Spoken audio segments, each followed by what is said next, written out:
mardi, mardi 19.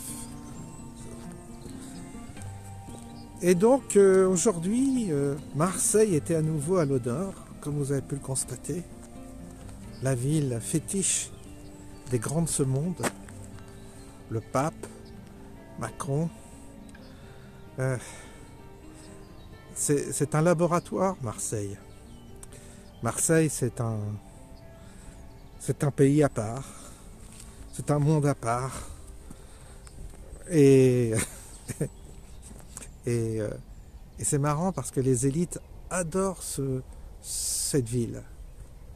Tapi adorait Marseille. Tous ces gens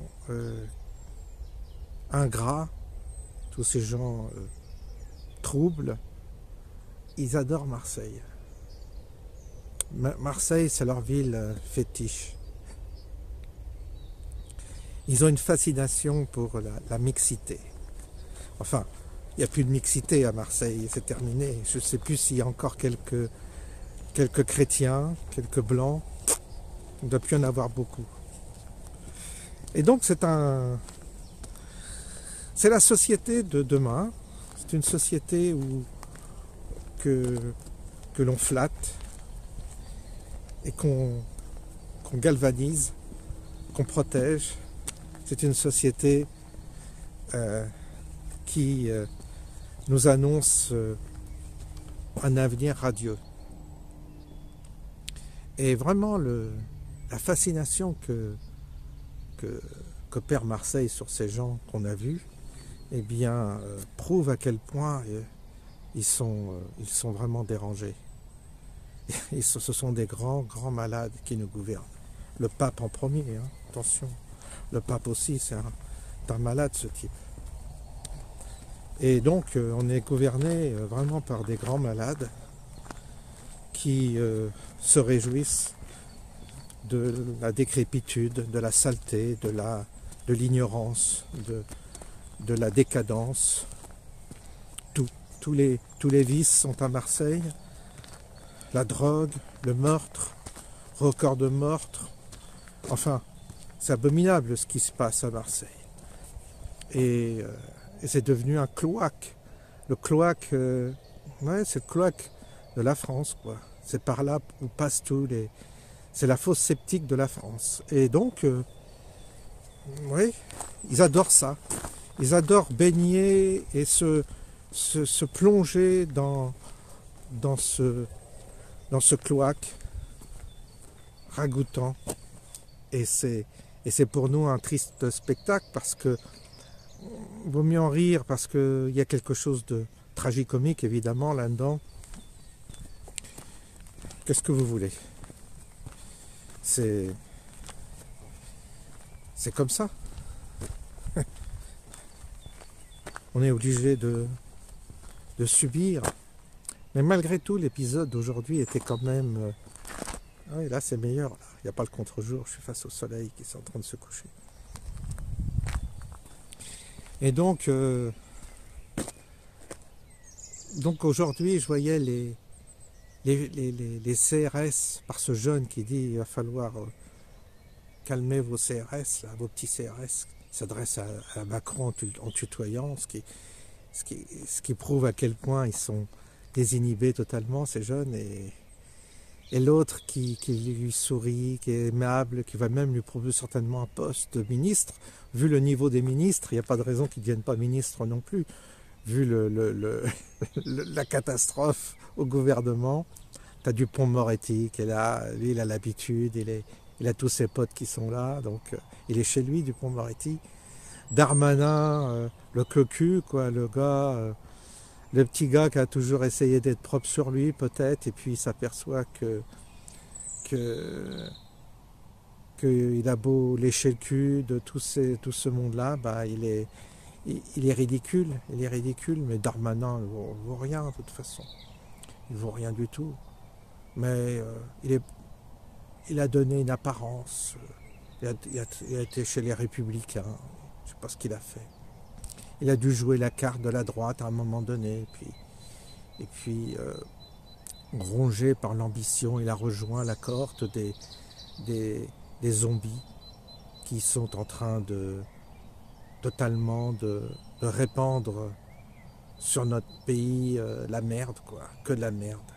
Et donc, on avait ce spectacle avec ces huiles qui étaient autour de lui. Je crois que c'était un préfet, il a dit « prenez son numéro là, aux jeunes. Là. » Et l'autre, il est là, il s'exécute comme un petit con, préfet. Alors que ces gens-là, ils jouent les matadors avec les identitaires, avec les gens de droite, avec l'extrême droite qui désignent vraiment comme des cibles. Là, ils sont là, oh, nous voulons pas de discours de haine et tout ça. Et t'as un jeune, il leur chie dessus et il se régale, ce jeune, et il doit se dire, mais j'en profite à fond, tellement ils sont lamentables. Et ce qu'ils ne comprennent pas, c'est que en obéissant comme ça, ainsi, en s'exécutant comme ça, en s'humiliant de cette manière-là, ils ont en face d'eux des jeunes qui ne les respectent évidemment plus du tout, du tout, du tout. Ces jeunes-là, contrairement à ce qu'on croit, ils respectent la force, ils respectent... je suis sûr qu'ils sont tous pro-Poutine, ils adorent Poutine. Pourquoi? Parce que c'est l'incarnation d'une autorité, d'une forme de sagesse, de patriarcat à l'ancienne. Et les jeunes, ces jeunes-là aiment ça. Mais s'ils se comportent comme ça, c'est parce qu'ils ont un mépris infini pour cette classe politique qui sentent bien, qui va à volo, quoi, qui est complètement corrompue, dégénérescence, enfin voilà.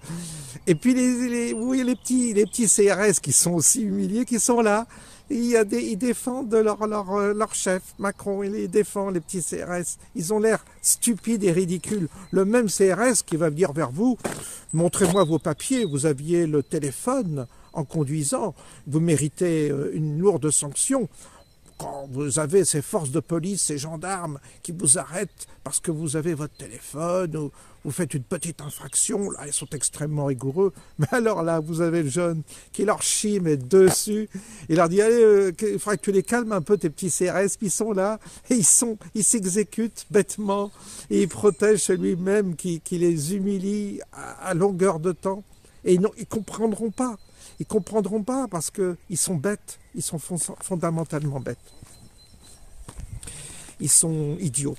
Et c'est pour ça qu'ils seront toujours les mêmes. C'est les mêmes qui ont fait le Veldiv, c'est les mêmes. Ils sont bêtes, ils exécutent. Même si on leur tape sur la tête, même si on les humilie, ils ne comprennent pas. Ils ne comprendront jamais.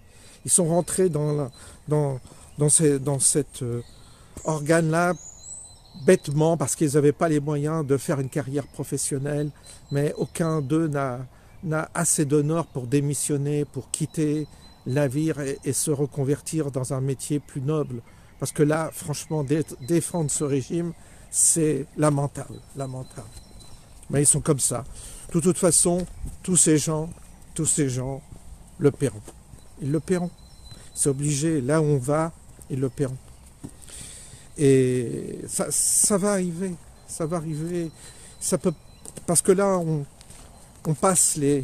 transgresse, si vous voulez, des lois naturelles, on transfère des lois presque spirituelles, mine de rien. Et à force de transgresser comme ça, le boomerang, il va être très, très sévère. Il va être sévère aussi pour la population qui a laissé faire, hein. La population est complice, hein, par ses votes ou ses non-votes, en tous les cas, par une attitude d'inertie, le fait de ne pas avoir été avec les gilets jaunes, d'avoir laissé les gilets jaunes se battre tout seuls. La majorité de la population, dans sa grande lâcheté, mérite le sort qu'on lui réserve, parce qu'on va lui réserver un sort à ce peuple-là. C'est obligatoire. Vous ne pouvez pas... Il y a une responsabilité collective. Et aujourd'hui, vous verrez que c'est pas fini. Parce que il y en a un qui nous prépare quelque chose là-haut. Et oui, je pense qu'on va bien s'amuser. Je pense qu'on va avoir les effets secondaires qui vont bientôt arriver. Notre lâcheté collective, notre inertie collective et notre apathie collective va avoir un prix. C'est un prix. Il faut savoir que tout a un prix. On est obligé de se fédérer, on est obligé de s'organiser, on est obligé de se défendre. Et si on résiste pas, si on est dans une adversité qu'on se laisse absolument, on laisse faire l'adversaire sans réagir, on est fatalement coupable.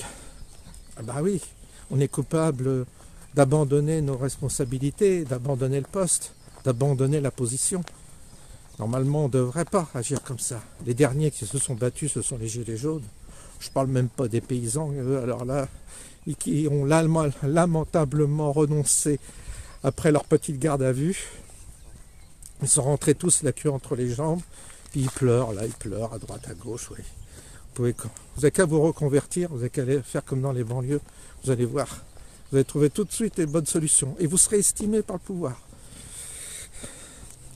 Ils n'ont pas compris. C'est pour ça, on est dans un changement de paradigme total, dans une inversion totale, et c'est un grand show qui nous attend. Un grand show spectaculaire, avec, comme dans la Courneuve, vous savez, des feux d'artifice qui vont partir partout. Des bons feux d'artifice qui vont exploser partout. Et écoutez, c'est comme ça, hein. Il n'y a rien à faire. Un peuple endormi, un peuple avachi, un peuple, voilà, qui regarde YouTube, voilà, et puis qui n'a pas su se mobiliser. Voilà, c'est tout. Voilà, mettrons ce petit commentaire. Voilà, je résiste, j'éveille. Ouais. Tu résistes rien, tu réveilles rien. Il n'y a plus rien à faire aujourd'hui. C'est trop tard, il ne fallait pas laisser passer les gilets jaunes, il fallait s'associer avec eux. Maintenant, c'est trop tard. Ouais. Il fallait descendre avec les gilets jaunes, c'était le moment. Mais vous avez été lâches, vous les avez laissés se faire canarder et vous n'avez rien dit. Vous avez laissé faire. Bah, aujourd'hui, vous allez tous trinquer. Tous ceux qui n'ont pas aidé les gilets jaunes, ils vont payer le prix de leur lâcheté. C'est ce que je pense aujourd'hui. Parce que fatalement, la note va arriver. Et vous allez voir des choses auxquelles vous n'auriez jamais cru, que vous n'auriez même pas pensé. Tellement vous allez être stupéfait. Mais c'est bien, qu'est-ce que vous voulez? Moi je ne m'intéresse pas à la politique, moi je ne fais pas ceci, moi je ne veux pas manifester, il ne faut pas casser, moi je suis légaliste, tout ça, bah oui, allez-y, continuez à ronronner avec votre petite conscience, votre petite morale de merde, et puis vous allez en prendre plein la gueule, parce qu'il y a un moment donné, vous voyez, il fallait réagir, c'est trop tard maintenant, c'est trop tard. Là, il va falloir avaler la coupe jusqu'à la lie. Il va falloir digérer tout ce qui va nous arriver. Et ce n'est que le début. Je vous le dis, c'est l'apéritif. On n'a encore rien vu. Mais ce qui nous attend, c'est du costaud. C'est du très très costaud. Et c'est bien fait. Et c'est bien fait. On le mérite. On le mérite collectivement. Il n'y a aucun doute là-dessus. On le mérite. On mérite ceux qui nous dirigent. On mérite tous d'avoir permis à ces gens-là de prendre le pouvoir. Et aujourd'hui, le prix, la note, l'addition. Je vous souhaite une bonne soirée et je vous dis